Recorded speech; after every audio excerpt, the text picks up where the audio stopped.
सो इस वीडियो में हम स्टडी करने वाले हैं ट्रांजिशन स्टेट्स एंड इंटरमीडिएट्स। सो ये ऐसे टर्म्स हैं जो हम ट्वेल्थ स्टैंडर्ड से पढ़ते हैं, बट फिर भी अपने ग्रेजुएशन में या पोस्ट ग्रेजुएशन में कोई अगर इन टर्म्स के डेफिनेशन पूछ लेता है तो हम एक प्रॉपर एक्सप्लेनेशन या डेफिनेशन नहीं दे पाते मोस्ट ऑफ द टाइम। ठीक है, तो आज हम यही स्टडी करेंगे सबसे पहले कि बेसिकली है क्या, और लास्ट में फिर हम इनके डेफिनेशन भी देंगे।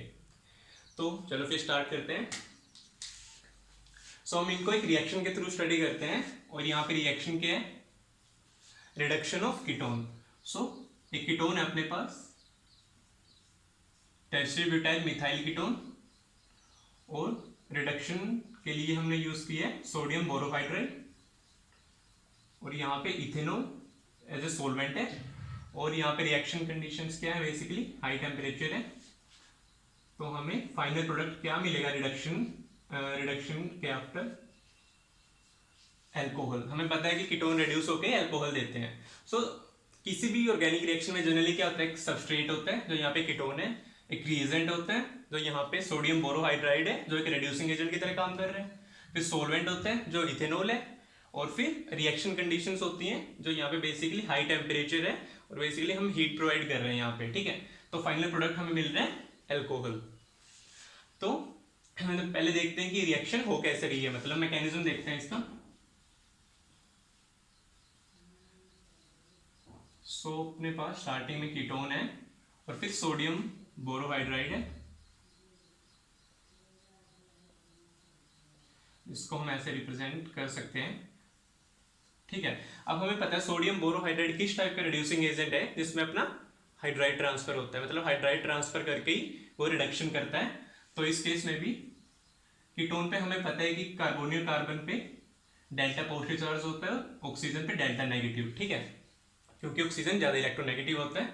सो अगर कोई भी न्यूक्लियोफाइल अटैक करेगा तो कहाँ पे करेगा, जहाँ पे डेल्टा पॉजिटिव चार्ज है जो कार्बोनिल कार्बन है। ठीक है, तो यहाँ से जब हाइड्राइड ट्रांसफर होगा तो कहाँ पे होगा, कार्बोनिल कार्बन पे, और फिर हमें क्या मिलेगा,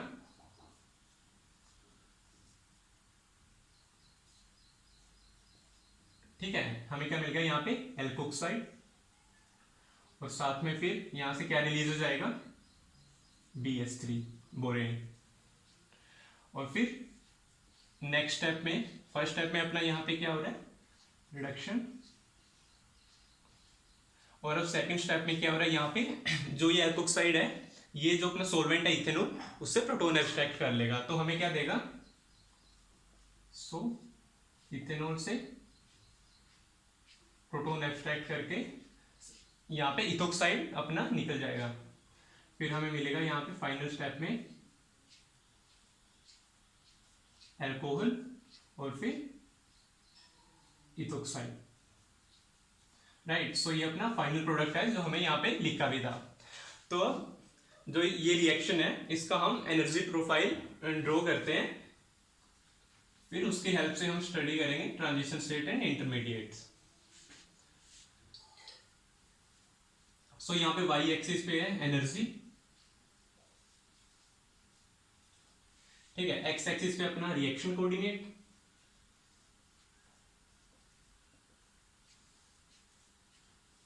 तो रिएक्शन कोऑर्डिनेट क्या होता है, मतलब हमें प्रोग्रेस ऑफ रिएक्शन बता रहा है, तो कोई भी वेरिएबल जो हमें प्रोग्रेस ऑफ रिएक्शन बताए वो रिएक्शन कोऑर्डिनेट की तरह एक्ट करता है। तो यहाँ पे टाइम क्या है, रिएक्शन कोऑर्डिनेट हो सकता है, मतलब एक टाइम पे अपना स्टार्टिंग में रिएक्शन स्टार्ट हुई है और फिर कुछ टाइम के बाद अपना हमें प्रोडक्ट मिल रहा है आफ्टर सम इंटरमीडिएट और ट्रांजिशन स्टेट। तो इस रिएक्शन में क्या हो रहा है, ये कुछ इस टाइप से इसका एनर्जी प्रोफाइल होता है।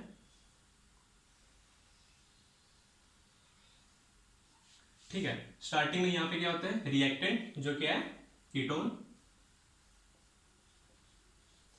फाइनल प्रोडक्ट क्या मिला वहां पे, अल्कोहल, और फिर ये बीच में क्या है अपना जो फर्स्ट स्टेप के बाद फॉर्म हुआ है एल्कोक्साइड। और जो यहाँ पे जो इन पीक्स हैं, बेसिकली जो एनर्जी मैक्सिमम पे जो स्पीसीज है उनको हम नेम दे रहे हैं TS1 TS2।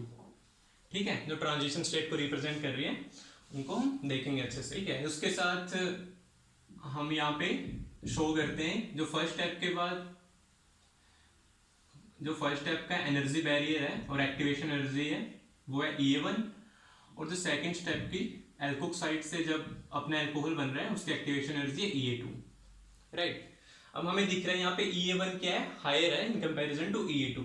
सो अर्हीनियस इक्वेशन से हमें पता है कि रेट कांस्टेंट किसका हायर होता है, जिसकी एक्टिवेशन एनर्जी कम होती है। सो जो सेकंड स्टेप है एल्कोक साइड से अल्कोहल, ये अपना फास्टर होगा, और कीटोन टू एल्कोक साइड ये स्टेप स्लोअर होगा। Since this step is slower and we know that the rate determining step is always slower, so this will be the rate determining step of the reaction. And अब देखते हैं कि एल्कोक side क्या है यहाँ पे ये। so हमें पता है कि फर्स्ट स्टेप के बाद जैसे ही अपना एल्कोक साइड फॉर्म हो रहा है, सेकंड स्टेप में अपना फास्टली हमें एल्कोहल दे रहा है वाया प्रोटोन एक्सट्रैक्शन, ठीक है। तो ये क्या है, बेसिकली एक शॉर्ट लिव्ड स्पीसीज है जो बेसिकली कुछ टाइम के लिए फॉर्म हो रही है बिल्कुल, और फिर हमें फाइनल प्रोडक्ट दे रहा है। तो ये एक शॉर्ट लिव्ड स्पीसीज, यहाँ पे एल्कोक साइड को हम क्या बोलेंगे, intermediate, because it is a short lived species. So intermediate क्या होता है, केमिकल स्पीसीज होती है जो रिएक्टेंट और प्रोडक्ट के बीच में फॉर्म हो रही है, कहाँ पे, एट लोकल एनर्जी मिनिमा। हमने इसको क्या बोला, लोकल एनर्जी मिनिमा, क्योंकि इसके दोनों साइड्स पे एनर्जी इंक्रीज हो रही है और यहीं पे अपनी मिनिमम एनर्जी है, ठीक है। और जो इंटरमीडिएट होता है ये रीजनेबली हायर स्टेबल होते हैं in comparison to the transition states. So उनका लाइफ टाइम ज़्यादा होता है, सो इनका लाइफ टाइम होता है अराउंड माइक्रोसेकंड रीजन में, एंड सो ये ज़्यादा स्टेबल होते हैं, इसलिए हम इसको मतलब आइसोलेटेड ट्रैप कर सकते हैं, ठीक है, मतलब ड्यूरिंग द रिएक्शन। और वहीं पे अगर हम ट्रांजिशन स्टेट्स के बारे में देखें, हम ट्रांजिशन स्टेट यहाँ पे TS1 और TS2 टू ट्रांजिशन स्टेट्स हमें बता रहे हैं, TS1 for the first step and TS2 for the second step which is proton extraction. So transition state हम बेसिकली कैसे रिप्रेजेंट करते हैं, इसको स्क्वायर ब्रैकेट्स में हम रिप्रेजेंट करते हैं, जिसमें सुपरस्क्रिप्ट में हम क्या लगाते हैं, डैगर, डबल डैगर हम सुपरस्क्रिप्ट में यूज करते हैं।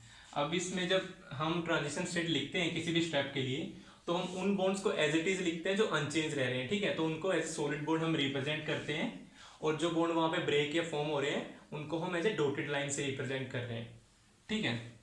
तो अगर यहाँ पे हम ऐसे ड्रॉ करें transition state for the first step which is TS1, सो ये हो जाएगा यहाँ पे अपना, वहीं पे BS3 में 3 बॉन्ड BS के एज इट इज है, बट जो फोर्थ बॉन्ड है वो ब्रेक कर रहा है, तो हम इसे डॉटेड लाइंस की फॉर्म में रिप्रेजेंट करेंगे। और वहीं ये C और H के बीच में यहाँ पे बॉन्ड फॉर्म होता है, तो इसको भी एज ए डॉटेड लाइंस की फॉर्म में रिप्रेजेंट करेंगे। वहीं CO में एक बॉन्ड अपना एज इट इज है और दूसरा बॉन्ड ब्रेक हो रहा है, सो उसको डॉटेड लाइंस की फॉर्म में रिप्रेजेंट करेंगे। अब हमें पता है कि स्टार्टिंग में जो BH4 था उस पर नेगेटिव चार्ज था, तो वहाँ पे नेगेटिव चार्ज शो करेंगे, और वहाँ पे जो प्रोडक्ट है फर्स्ट स्टेप का उसमें ऑक्सीजन पे नेगेटिव चार्ज है, तो यहाँ पे ये भी शो होगा। तो ये अपना ट्रांजिशन स्टेट है for the first step. Similarly अगर सेकेंड स्टेप के लिए हम ट्रांजिशन स्टेट लिखें तो वो क्या होगा, इसमें भी हम जो बॉन्ड अपना अनचेंज्ड है, मतलब यहाँ से यहाँ, तो उनको एज इट इज ड्रॉ कर लेंगे, और जो बॉन्ड अपने फॉर्म या ब्रेक हो रहे हैं उनको in the form of dotted lines अपना रिप्रेजेंट कर देंगे। सो हमें पता है कि इथेनॉल में O और H के बीच में जो बॉन्ड है वो ब्रेक कर रहे हैं, तो इसको एज ए डॉटेड लाइंस के फॉर्म में रिप्रेजेंट कर लिया, और वहीं ये O और H बॉन्ड फॉर्म हो रहा है, तो इसको भी एज ए डॉटेड लाइंस के फॉर्म में रिप्रेजेंट कर लिया, ठीक है। और हमें पता है यहाँ पे नेगेटिव चार्ज था स्टार्टिंग में एल्कोक साइड आयन पे, तो यहाँ पे नेगेटिव चार्ज शो हो गया, और सिमिलरली इथोक साइड पे, मतलब फाइनल में इथोक साइड पे नेगेटिव चार्ज है, तो वो भी यहाँ पे शो होगा, और फिर अपना डबल डैगर से हम यहाँ पे सुपरस्क्रिप्ट लगा देंगे, ठीक है, स्क्वायर ब्रैकेट्स पे। तो ये अपना ट्रांजिशन स्टेट फर्स्ट और सेकंड है फॉर द टू स्टेप्स, जो यहाँ पे शो हो रहा है अपने को, ठीक है, in the energy profile diagram. अब हम बोल सकते हैं कि ट्रांजिशन स्टेट क्या है, it is basically a structure which is forming at the local energy maxima। हम इसको क्या बोलेंगे, लोकल एनर्जी मैक्सिमा, क्योंकि इसके बोथ साइड्स पे अपनी एनर्जी क्या कम है। सो अगर हम कोई भी चेंज करेंगे स्ट्रक्चर में, तो अपने को क्या देगा, एक स्टेबल अरेंजमेंट मिलेगी यहाँ पे, ठीक है। अगर हम थोड़ी सी डिस्टोर्ट करेंगे स्ट्रक्चर, तो हमको ये भी मिल सकता है, वापस रिएक्टेंट भी मिल सकता है, ठीक है।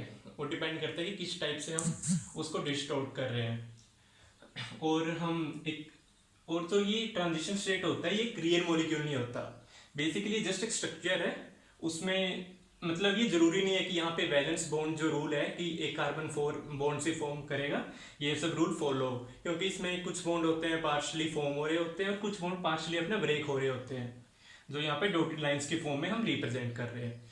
तो हम यहाँ पे तो अब हम बेसिकली डेफिनेशन दे सकते हैं कि ट्रांजिशन स्टेट और इंटरमीडिएट्स की। तो हम क्या बोलेंगे फाइनली कि इंटरमीडिएट और एक और चीज थी ट्रांजिशन स्टेट में, अब इनकी एनर्जी क्या होती है, बहुत हाई होती है, ठीक है।